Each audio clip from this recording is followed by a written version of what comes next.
Nur Islam, 52 tahun, seorang pengungsi Rohingya yang mengaku telah tinggal di Indonesia selama 23 tahun di Makassar bersama sejumlah anggota keluarganya. Namun ia mengaku tidak bisa mencari pekerjaan karena tidak memiliki warga negara. Kini Nur Islam pun nekat memboyong keluarganya untuk mengajukan pembuatan KTP dan KK. Dilansir dari Seramines.com pada Sabtu 23 Desember, dalam mengurus dokumen WNI, Nur Islam memboyong 6 orang keluarganya. Menurut Nur Islam, ia telah tinggal di Indonesia sejak tahun 2000 dan berada di kota Makassar pada tahun 2013. Selama hidup di Indonesia, ia tak bisa berbuat banyak karena tidak memiliki dokumen resmi.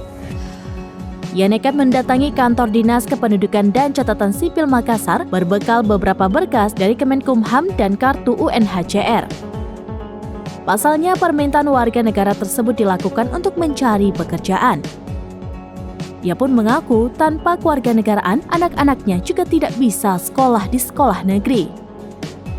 Selain itu, kepengurusan untuk mencari negara ketiga tidak bisa dilakukannya karena tidak memiliki dokumen resmi.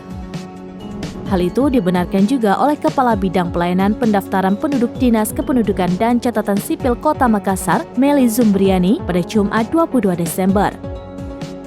Meli mengungkapkan jika beberapa pengungsi Rohingya telah mendatangi kantornya untuk mengurus dokumen kependudukan di Dinas Catatan Sipil.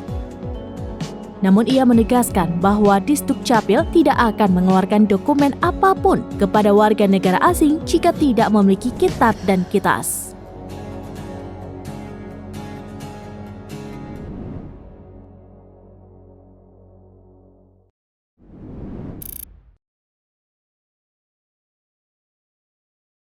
Download Tribun X sekarang, menghadirkan lokal menjadi Indonesia.